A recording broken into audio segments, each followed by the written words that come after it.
Hello, welcome to Wednesday night's Hotline Live, brought to you by NordVPN.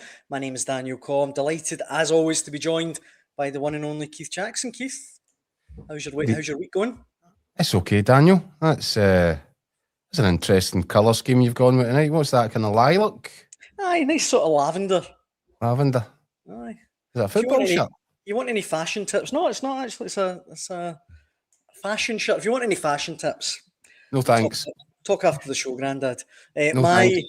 My week has been brightened up because we're joined by the one and only Andy Newport. Andy, good to see you. Hello, boys. Good to see you both. And we've got Andy, plenty to talk about tonight. But I think the best place for us to start is, of course, James Tavernier. We actually talked to him briefly last night on the show, but today's confirmed he's bringing the curtain down on his Rangers career. Well, we did say, and it's a funny one, Andy, isn't it? Because we were talking about it last night. Said, look, do you know what? This does feel like the right time. This is, and possibly it should have been earlier, to be perfectly frank, but this does feel like a kind of a moment to have a clean break. And hopefully, from a James Tavernier's perspective, because of all the trials and tribulations he's been through, be a nice symmetry about it.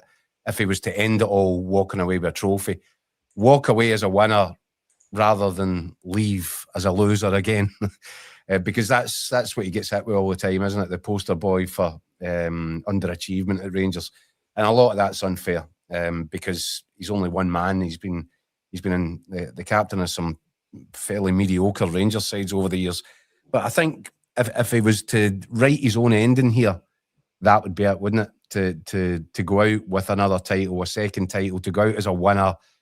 And funnily enough, I've written a piece for tomorrow's newspaper, and it's kind of about that. This James Tavernier might be the only player I've ever known that could win such a long service medal at Rangers. 11 years. I'm talking about players at any clubs. Any guy that gives a football club 11 years, captains that club for most of that time. And yet, do you know what? His legacy is probably going to be decided with what comes over the next 3 or 4 weeks at the end of those 11 years. Yeah, if he wins this title, he walks away and he'll be adored and he'll be remembered for it. And if he doesn't, if Rangers fall short, if they fall flat in their faces again as they get close to the finishing line, it'll just be another example of a guy that couldn't lead them to where they wanted to be. And I mean, it's grossly unfair to think about the 11 years of service that he's put in, and yet it really will come down to this next 3 or 4 weeks, how he'll be remembered.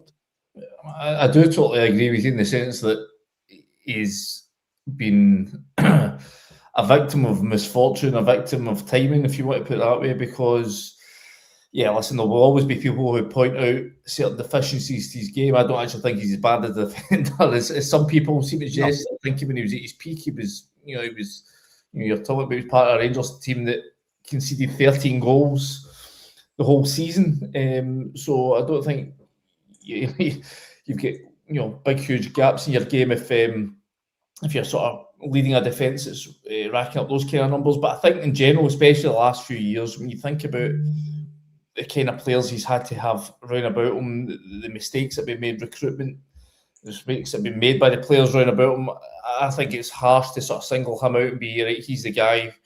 It's not fair in the slightest, Andy. It absolutely isn't. Reality. Yeah, I mean, and especially in the city we live in, when things can be so unforgiving. But for me, he's been a fantastic servant. I think he would get in to most, if not all, of the great Rangers teams. I think in terms of right backs at the club that they've had down the years, it's only a very small number that you would say have got a better pedigree than James Tavernier. You talk about the performances that he put in, leading this team to a Europa League final. I mean, he was absolutely phenomenal. The 2 legs against Dortmund, the game against Leipzig at Ibrox, these were nights when he stood head and shoulder alongside the best that competition had to offer. As I say, the season before, an invincible league triumph. Fantastic achievements. But the problem was that he joined the team when they were in the Championship. He then goes into a Premiership campaign. Spends a couple of years with the club just making one mistake after another in terms of recruitment, in terms of managerial choices. Obviously, then when Gerrard comes in, it's a building process. But undoubtedly, the club then makes mistakes afterwards. And again, he's the guy being the common denominator through it all that pays the price for it. I just think he's been, you'll look back and say that fate could have been an awful lot kinder to him during this period. But I don't think there's any doubt that on his day, he's one of Rangers' best ever players. But do you kind of get where I'm coming from in this one, Andy? I think, and it might be a kind of recency bias thing. I get that. This might be because we're right here and the now of it. But when he gets to the end of this season, if he's walking away and the ticker tape's coming down and he's holding that trophy again, I think that the kind of broad brush kind of painting of his legacy and the whole thing will be, yeah, that's success. It ended with success. But if it ends, because Rangers are where they are right now, it would just highlight the fact if Rangers fail to win this title, he'll get the finger pointed at him again, just say, look, there's another example, a guy that was close but no cigar. Yeah, listen, if they were to lose this league title, then I think it just very much continues the entire theme. And maybe for some people, it'll be a drawing the curtain of this whole period. And, after, as I say, being the common denominator, it can be a totally fresh slate for next season. But I'm not entirely sure that if he wins this title, that the people who criticise him for only winning 3 titles or 3 trophies in 11 years are going to go, well, there's a 4th. That changes everything. I'm not sure. But listen, I think for his point of view, it would be nice to see him. He's at times I've felt for him. Having been one of the guys that has to speak to him and spoke to him a lot after these, repeated letdowns. He's been, shunted out and asked to be the sort of the guy who explains it all when he comes away with this, trademark. It's disappointing catchphrase that he's got. I felt for him because it's not been easy, and I say a lot of these disappointments that he spoke about haven't been his fault or haven't squarely been his fault. He contributed to them, but for me, I think he's okay. You can point to things like the tough time he's had against Maeda, the sort of some of the mistakes he would make, sort of defending the back post back in the day. But I think he's dug out of the holes he's put Rangers in. I think he's dug them out of far more down the years. I mean, you're talking about a right back that scored 144 goals. I mean, okay, a lot of them penalties, but a lot of them have not been penalties, and 100 more assists. 148 assists, Andy, is that right? I mean, that's astonishing. Just frightening numbers for a right back. So, listen, as I say, I caveat it with all the penalties, but set pieces. But I just think he's more than justified his place in the Hall of Fame at Rangers. I think it'd be really harsh for people come the end of this to start pointing fingers if this isn't to be the year that the send off that he hopes it will be. Regardless of that, Andy, regardless of how this season ends, because this season's just mad as a jar of wasps anyway, so it's difficult to try and predict. But regardless of how it ends this season, would you have wanted to put a contract in front of him, or do you think that now is the appropriate time to make the split? I would have been tempted to give him another. If it was me sitting in Danny Roll's shoes, I'd have been tempted on the basis that there's not that many senior leaders in that dressing room right now, and obviously they did try to address that last summer, bringing the likes of Joe Rothwell, but obviously Russell Martin and the likes of Kevin Thelwell got that one badly wrong, a few other ones. So I would have been tempted maybe with the offer of some sort of pathway into coaching, but obviously hearing him speak earlier on this week, as you guys probably discussed last night, I think he said he still feels he's got 4 years left in his legs.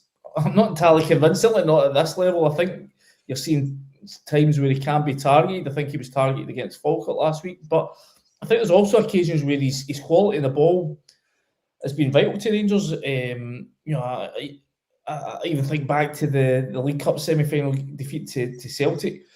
The fact that Rangers were only 1-0 down in that game at half-time, but it was with his sort of leadership and his drive that they got them back into the game in the second half. I think even at one point he sort of moved into midfield before Rangers sort of legs tired in extra time. But I just felt even that day you saw what James Tavernier is all about in terms of how he can drive a team on. So I'd have been tempted to give him maybe another year, but on the proviso and on the basis that he knows it's he's might only play 10, 15 times. But I certainly think that there could have been a place for him in this squad going forward.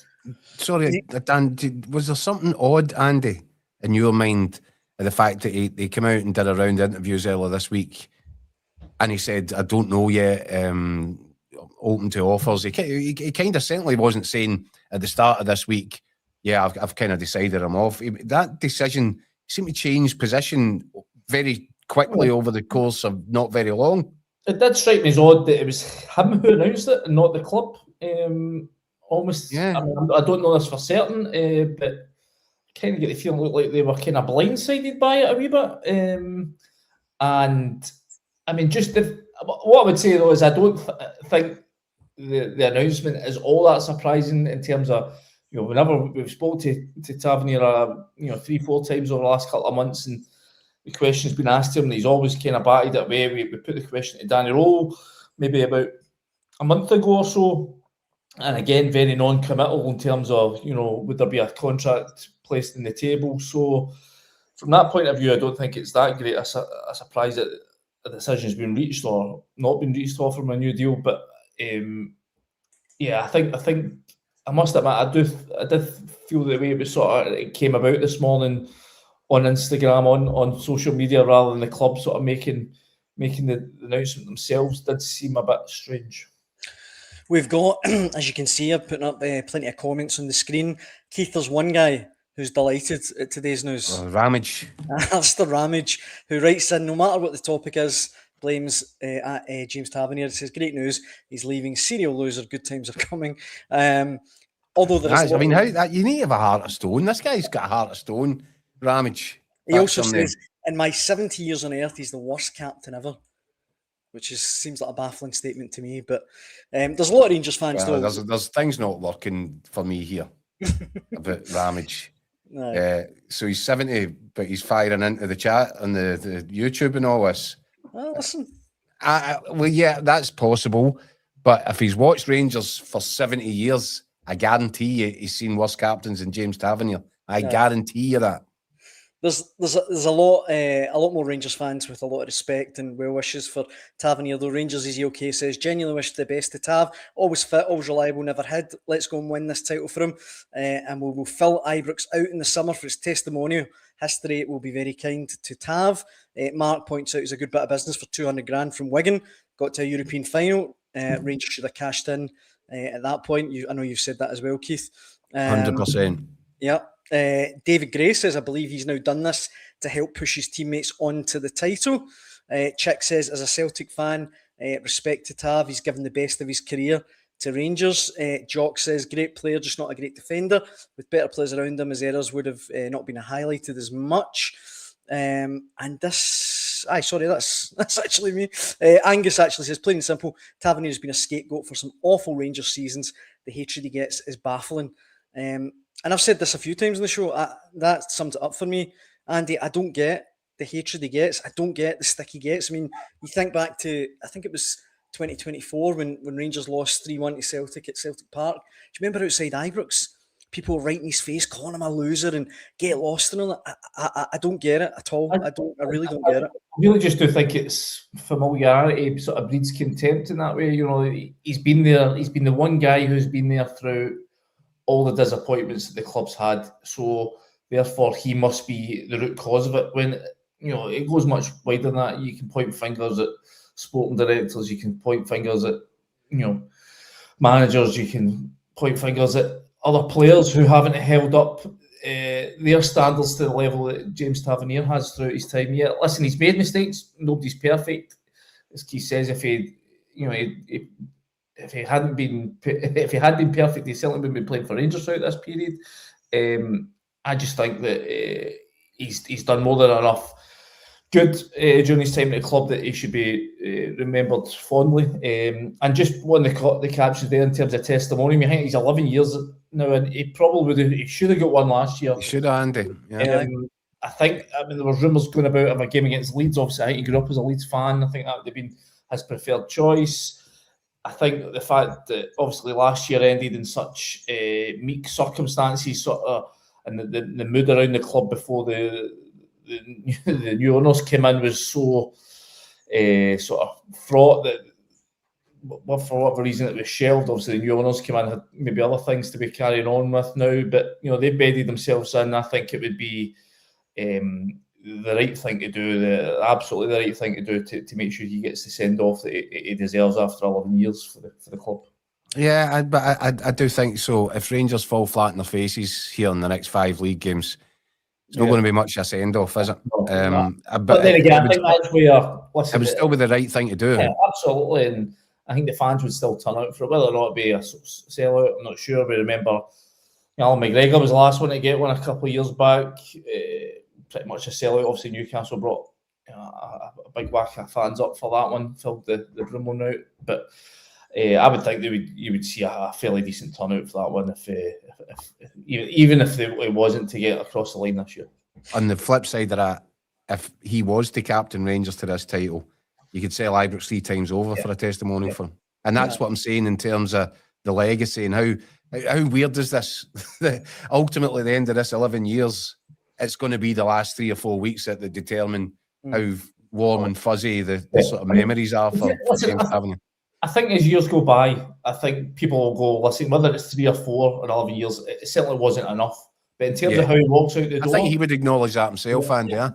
But how he walks out the door, whether he's cheered to the rafters or whether he's sort of hushed out a back door, I think, that'll depend on how this season pans out. Listen, I'm not even sure he'll play that much in the run, and obviously I know he started last week against Falkirk. That was only because Dujon Sterling couldn't play in the plastic. Be interested to see in the final day whether or not they're willing to risk him that day if the title's still on the line. So he might not have that much. You're talking about the last few Old Firm games. I mean, I think the last one he didn't go off the bench. Am I right in thinking the one? I think you're right. Aye. Which is, thinking about for a guy who was, another present. I don't think until this season he'd ever missed an Old Firm game. So even that in itself tells you about the sort of, he has declined. It's clear his legs, he's not as mobile as he once was. I think you saw that with the way that Calvin Miller sort of ran at him repeatedly at Falkirk the other week. He can't turn the way he used to. He can't get up and down the pitch. But I still think on the ball, his quality is still there. I think you notice when he's not in the pitch in terms of Rangers set pieces, that they've been sort of lauded for their set pieces this season. Well, only really when he's been on the pitch. Otherwise, they've been pretty average in that sense. I know we need to let you go in a wee minute, Andy, but Rangers, is he okay? Writes in again saying it'd be interesting to see who the next captain is. Raskin is the obvious choice. Will he be here after the World Cup? Fernandes, similar boat. Roman's option, too happy with any of the above, as long as it's not Suter. We mentioned before we come on air, Keith, that Charlie Adam has said today that Rangers should expect north of £20 million if Raskin appears at the World Cup. Do you guys think that's a reasonable amount? And who do you fancy as the next Rangers captain? In terms of the captain, I think it would be Jack Butland. I think he's been this season likely either him or Suter, but I'm not entirely convinced John Suter's place is a first choice centre back at Rangers as secure as it might have been a few months back. As for Raskin, yep, but again, I'm not entirely convinced he'll be here after this one. 20 million, Keith? I don't think that's an unrealistic number for Nico Raskin when you consider that he's made himself not just a regular starter in that Belgian side, but a real linchpin in that Belgian side. Yeah. A really good Belgian side. It's top level. And although you always kind of look forward to the next tournament, think, oh, Belgium, they'll have a right chance, and they never seem to quite fulfil their potential. But I think if Raskin has a good World Cup, you do expect the Belgians will make the later stages, whatever happens in the tournament.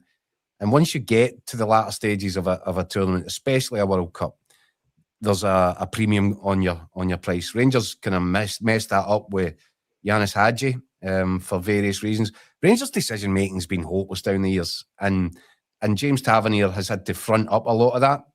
Yeah. All the bad moves that were made at boardroom level, it all kind of fell on top of him at the end of the day because he had to explain why Rangers weren't successful, and nobody wanted to hear the captain of the football team on the pitch saying, "Well, see if we had a bit of help from there." But ultimately, one of the comments was right there. James Tavernier, had he been sold after the Europa League final 4 years ago, had Nathan Patterson been tied down, I think it was Ross Wilson who was in charge of operations at that point, and he just didn't understand what a player trade model was supposed to look like, because James Tavernier was just going the wrong side of 30. Rangers could have got a big number that summer if they'd taken him to the market, because he was the highest scorer with 7 goals in that Europa League tournament all the way through. I think the 7 goals that he scored were actually in the knockout stages, so that made him even more valuable. He was the guy, and if Rangers had said to Nathan Patterson in the January, you just hang fire, because at the start of next season you're going to be our first choice right back, and then taking a bid, whatever they could get for Tavernier that summer, that would have been a better thing for all parties, by the way. Rangers would have probably got more money than they got for Patterson. Patterson would have got a couple of 100 games under his belt over the next couple of seasons. His fee would have become more than that. And by the time that he did go to the English Premiership, he would have been ready for it. He didn't have the experience to make that move, and he's sort of plateaued on Merseyside because of it. So for all parties, that would have been the right thing to do. So just another example of Rangers not doing their own business right. I think that changes now. I think the people that are in charge have got far better strategy when it comes down to how they want to run the fundamentals of the football club. But again, James Tavernier in some way was a victim of that. Nico Raskin, I wonder, this is what I'm saying, the new guys, I don't know if they'll miss the same opportunity. I said last summer, if I was in charge of things in there, you'd be sitting Nico Raskin down, you'd be desperately trying to get him to sign a contract extension, and then you cover yourself off. As things are, he's entering the last year. I don't think he'll sign a new contract. So you just let him go to the World Cup, I think, and you just hope that he has a really strong tournament and his value will just soar. And I think that's where Rangers are. If he would sign a new contract, I'd give him the armband tomorrow. But I think that's unlikely now. And we've talked about this at Celtic. There is a kind of shelf life. Go to Glasgow for a couple of years, use it as a launch pad, go to where you eventually see yourself playing, be that in the English Premier League or whatever. And I think this is probably going to be the summer where Nico Raskin decides it's in his best interest to move on. It's in Rangers' best interest probably to risk letting him go to this World Cup and to see where it might take him after that. Because I think the number involved, I would imagine, Charlie Adam is probably not far off with saying upwards of 20 million. Andy, I don't know about you. I think it's 2 years he's got left in his deal. I think there was came out a few months back that he's got an extra option, but I do think this is still the same, really, though. This is the season. This is exactly the summer to sell him a World Cup. Plus, he's still got enough time in his contract to maximise the value. I think once you do get into that sort of year left, and the values start dwindling, obviously. But for me, I think the bigger thing is, I think you wrote about this last week, Keith, or certainly before after the Falkland game, about how to get the best out of Nico Raskin. Yeah. And for me, it's clear as day that the role he performs for Belgium is not the best role to get him the best out of him for Rangers. Correct. He's not going to get a game higher up the pitch for Belgium, and you've got the likes of Tielemans, we've got the likes of Kevin De Bruyne there playing those more advanced midfield roles. So he has to play the sort of water carrier, fetch and carry role at the sort of base of midfield in front of the back four. But that's fine, because you play in a team where you've got superstars running about you. I think for this Rangers, 100%. I think for this Rangers team, he cannot play there because he doesn't have the discipline there, and it's not where you get the best out of his energy. I think a lot of the time you see him and he's doing this sort of stuff, taking off the fullback, playing it to other fullback, put it out like the centre half, and it's just like he's doing nothing. Where you saw what he does at Falkirk, you saw maybe last season at Celtic Park when he's given that, ability to roam forward, to chase the ball higher up the pitch and then play from there, that you actually see him, the best of him, where he can hurt teams in and around their box. I think that's where you see him sitting in front of on the halfway line playing 5-yard passes. I just really don't see what that does for Rangers. Okay, I get why it works for Belgium because they've got the guys ahead of them who can really do the proper creative stuff. I think for Rangers, they have to have him up the pitch. But that's where I think the Belgium thing's going to come into it, because I think he'll think, well, no, I need to be playing in my preferred position for the national team to stay there. You know, if I go and start playing in a more advanced role, then whoever's in charge of Belgium might go, I think you should remember, Andy, it was by doing that he got into the Belgian team in the first place. He was getting headlines, he was scoring goals, he was winning Man of the Match awards, and I think he needs an all-action end to this season. And I don't think it's going to... I think he's nailed down his place in that Belgian starting 11. And I don't think that if he's playing slightly different forward, I don't think going forward he will want to... Beyond the end of this season, I don't think he'll want to be... He'll want to be in that position where he knows he's going to get his best... be at his best for Belgium. I don't think he'll want to be having to going back to the national team and changing my game. I want to just know what my role is, sit here and play this, but that is not what is best for this Rangers team. What is best is getting him further up the pitch where he can hurt teams. I think you saw that last week. Andy, it's an absolute pleasure having you in the hotline as ever. I'm sure I'll be pestering you to get you back on again soon. But for tonight, thanks very much. Cheers, boys. Cheers, Andy. All the best, Andy. And see, Keith, just to round off the chat on Tavernier, see if he is to win, or obviously not him alone, but if Rangers to win the title this season, he captains them to that. He captained them to the 55th title. He captained them in a European final. I know Rangers have had some incredible captains over the years, legends, but if Tavernier pulls that off, I'd put him up there with any of them. In the conversation, I mean. Look, there's two ways to assess it, isn't there? There's his own personal contribution, what he's done purely as a right back, the numbers that are involved in that, the 144 goals, the 148 assists, that's phenomenal stuff. 500 odd, nearly 600 games, phenomenal. But I think he would admit himself that to be captain of Rangers over a prolonged period of time that he has been, to only return 3 trophies means that he struggles in terms of his status when held up against other Rangers captains who were leading the team out over a similar period of time. His longevity is not really matched across the board. You know, not many Rangers captains will have been wearing the armband for as long a period as he has, but I mean, he won the championship as well, Keith. It's mad. But guys that were wearing that armband for shorter periods can turn around and put their medals on the table, and his won't match up to that. As I said to you, this is where it's really difficult, because these guys, say your Barry Fergusons or whoever else you want to name, they're playing in teams full of world-class talent when Rangers were really ruling the roost domestically. So it was more natural that they were going to, of course it was more natural they were going to end up with a bigger trophy count. They weren't facing the sort of turmoil behind the scenes that James Tavernier's had to front up. So, look, I think all you can do is you can assess what he's contributed as a right back, as an individual player, and there is just no way of criticising it. It's been a terrific contribution.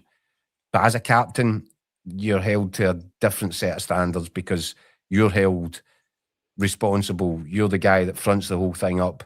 And if the team only returns 3 trophies over that period of time, it's nowhere near good enough for a Rangers captain. And I'm sure that James Tavernier knows that himself. I'm sure he doesn't need us to tell. He'll know that, you know, for a Rangers captain, you've got to win more trophies. And that's why if he could close this out by handing over another trophy, I think he'll feel as if that was a really significant moment for him in his Rangers career, to end it like that with a title.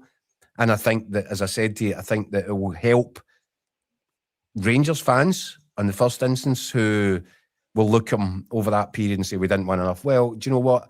They'll feel a lot better about him if he's parting present to them as an SPFL title.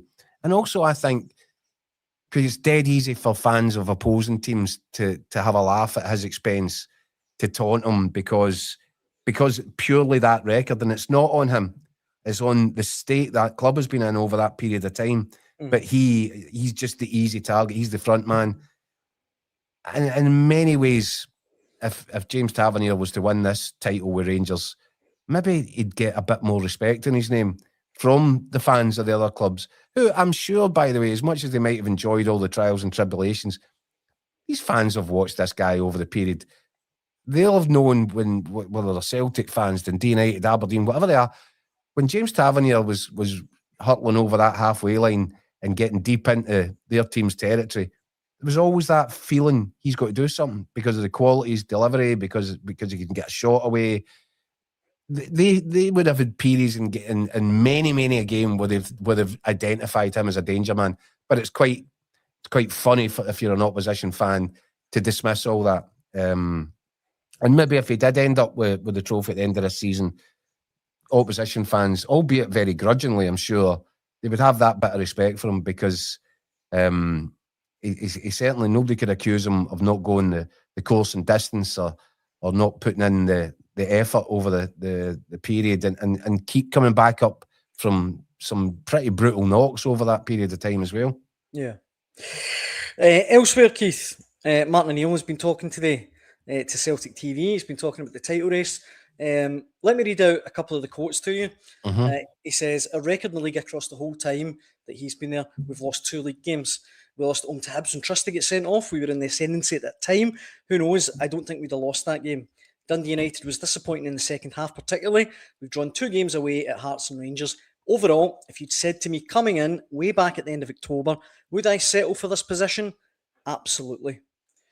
I mean, I don't know. I mean, I think he's paraphrasing. Do you want to translate? Do you want me to translate for you?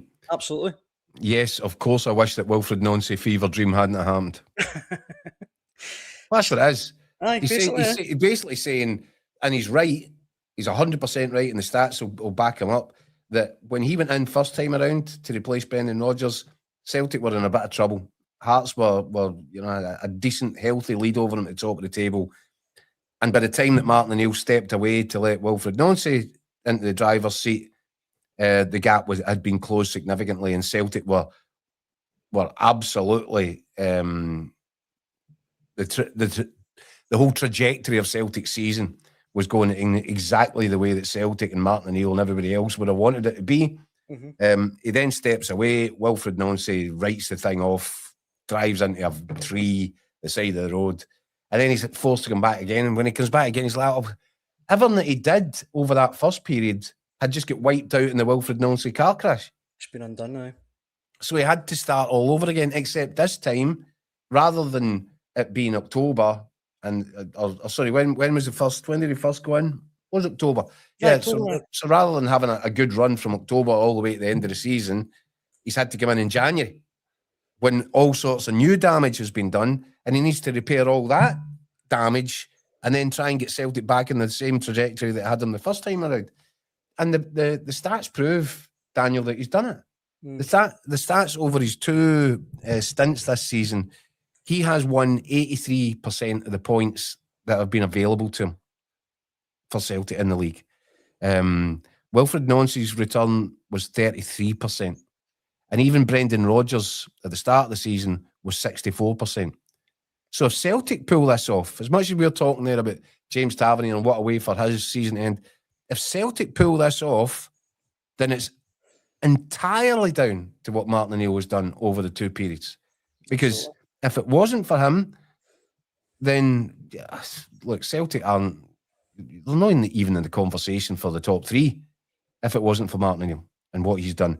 But they're bang slap in the middle of the conversation for the top spot with 5 games to go.